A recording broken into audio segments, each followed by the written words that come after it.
చాలా మందికి ఒక కన్‌ఫ్యూజన్ ఉంటది. లాంగ్ రైడ్స్‌కి అండ్ సిటీ రైడ్స్‌కి, మిక్స్ రైడ్స్‌కి ఏ బైక్ అయితే కొనాలి? ఏ బైక్ బాగుంటది అన్నట్లు. అండ్ లాంగ్ రైడ్స్‌కి బైక్ కొంటున్నామంటే అది డైలీ రెగ్యులర్‌గా కూడా యూజ్ చేస్తాం కదా! ఆబ్వియస్‌లీ. సో, మిక్స్డ్ పొజిషన్‌కి, మిక్స్డ్ సిట్యుయేషన్స్‌కి ఏ బైక్ అయితే బాగుంటది? సో, ఆ కన్‌ఫ్యూజన్ ఎంతకు లీడ్ చేస్తదంటే కొన్ని కొన్ని సార్లు మీరు రాంగ్ డెసిషన్స్‌కి లీడ్ చేస్తది.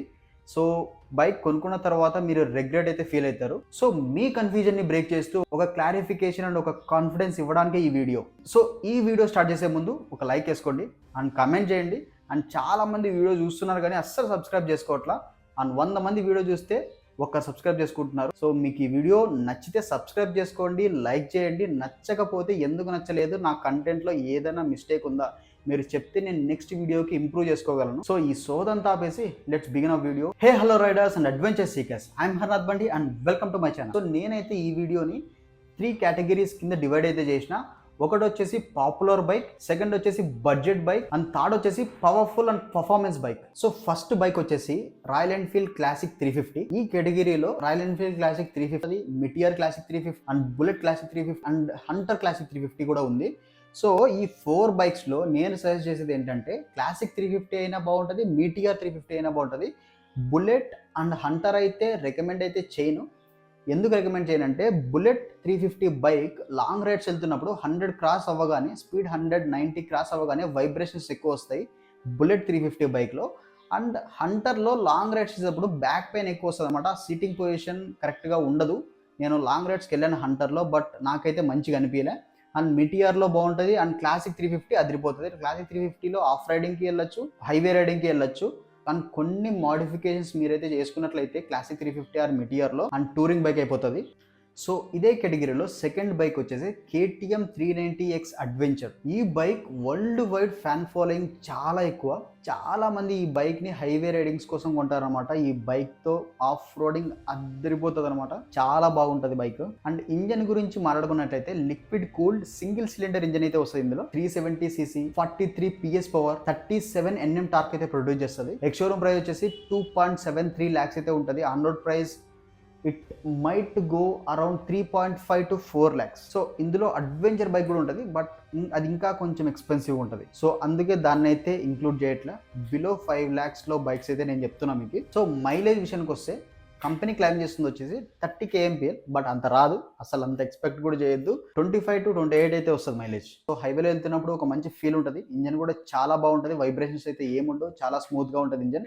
ఈవెన్ 373cc అయినా కూడా ఇంజన్ స్మూత్గానే ఉంటుంది.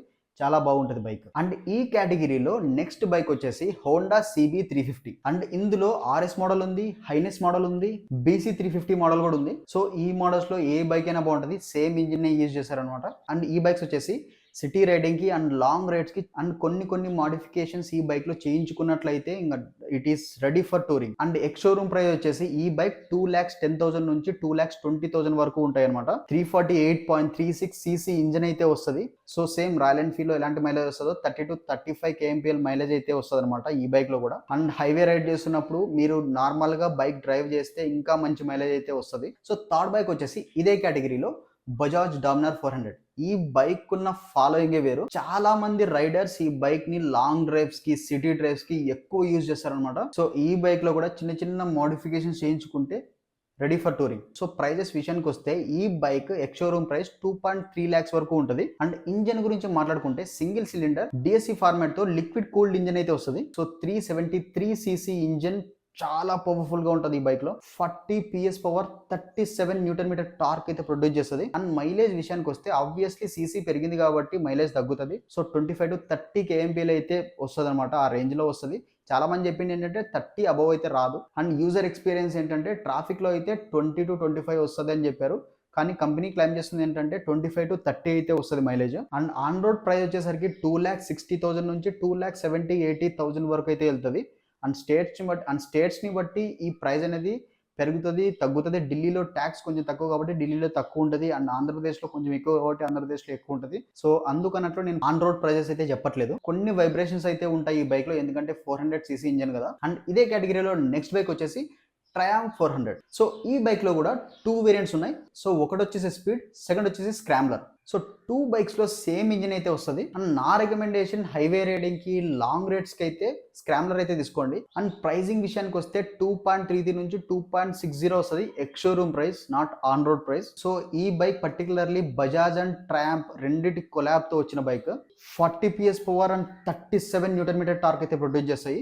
అండ్ మైలేజ్ విషయానికి వచ్చేసరికి హైవేలో వెళ్తే 30 km/లీటర్ అయితే వస్తుంది అనమాట మైలేజ్. అంతకు మించి అయితే రాదు అని చెప్పి చెప్తున్నారు. సో మంచి పవరే ప్రొడ్యూస్ చేస్తుంది. అండ్ ఇంకోటి వచ్చేసరికి 6 గేర్స్ అయితే ఉంటాయి అనమాట ఈ బైక్ లో. అల్లాయ్ వీల్స్ ట్యూబ్లెస్ టైర్ తో వస్తుంది. సెకండ్ కేటగిరీ ఏంటంటే bikes with power and performance for long rides. So first bike వచ్చేసి 650cc ఇంజన్స్ గురించి మాట్లాడదాం రాయల్ ఎన్ఫీల్డ్ లో. సో ఇందులో మీకు సూపర్ మీటియర్ వస్తుంది, అండ్ ఇంటర్సెప్టర్ వస్తుంది, and newly launch short gun కూడా వస్తుంది. సో ఈ 3 బైక్స్ లో ఏ బైక్ అయినా తీసుకోండి, చాలా బాగుంటాయి for long rides and city rides కూడా. సో ఈ 3 బైక్స్ లో సేమ్ ఇంజిన్ అయితే యూజ్ చేశారు. చాలా పవర్ అయితే ప్రొడ్యూస్ చేస్తాయి. నేను హైవే గురించి చెప్తున్నా, బికాస్ ఈ బైక్ 650cc బైక్స్ హైవేలో డ్రైవ్ చేస్తేనే, హైవేలో రైడ్ చేస్తే ఆ మజా తెలుస్తుంది అనమాట. అండ్ సిటీలో రైడ్ చేస్తే అంత ఫీల్ ఉండదు. సో బడ్జెట్ వచ్చేసి కొంచెం ఎక్కువే ఉంటుంది, ఎందుకంటే పవర్ ఎక్కువ కావాలంటే బడ్జెట్ కొంచెం ఎక్కువ ఇన్వెస్ట్ చేయాలి. సో 3.5 lakhs నుంచి 4 lakhs వరకు ఉంటాయి అనమాట.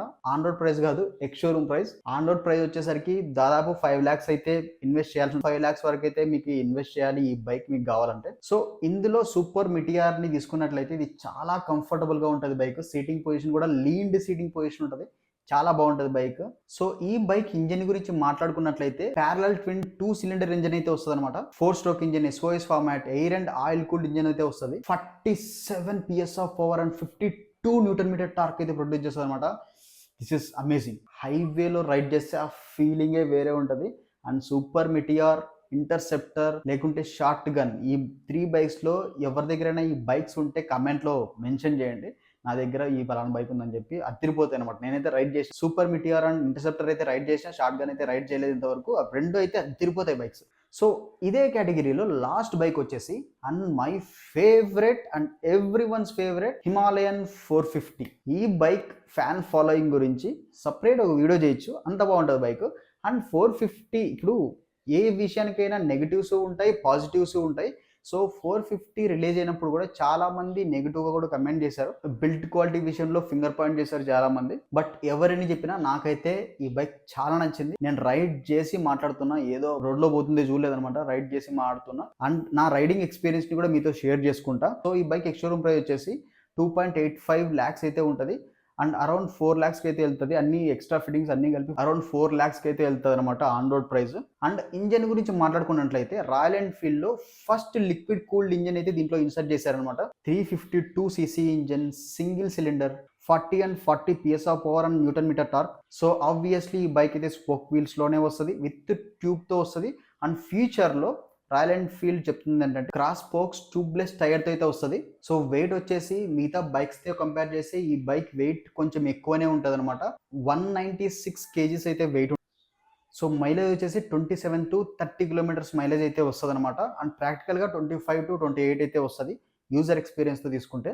అండ్ ఈ బైక్లో స్పెషాలిటీ ఏంటంటే ఆల్ ఎల్ఈడీస్ యూజ్ చేశారనమాట. లైట్ బైక్ మొత్తం ఎల్ఈడీస్ ఉంటాయి. సో ఈ వీడియోకి అయితే ఇంతే. సో ఈ వీడియోతో మీకు అన్ని డీటెయిల్స్, మీకు కావాల్సిన రిక్వైర్డ్ ఇన్ఫర్మేషన్ మీకైతే అందింది అనుకుంటున్నా. సో మీకు ఈ వీడియో నచ్చినట్టయితే లైక్ చేయండి, కమెంట్ చేయండి ఏమైనా డౌట్స్ ఉంటే. అండ్ సబ్స్క్రైబ్ చేయడం మాత్రం మర్చిపోకండి. వీడియోని చూస్తున్నారు బట్ సబ్స్క్రైబ్ అయితే చేసుకోవట్లా, సబ్స్క్రైబ్ కూడా చేసుకోండి. ఇంకా మంచి మంచి వీడియోస్ చేయడానికి నాకు బూస్టప్ అయితే వస్తుంది. ప్రతి యూట్యూబర్ ఇలానే అడుగుతాడని చెప్పి ఇగ్నోర్ అయితే చేసుకోకండి, సబ్స్క్రైబ్ చేయండి. And thank you for watching. Keep smiling, keep travelling, keep exploring. Thank you.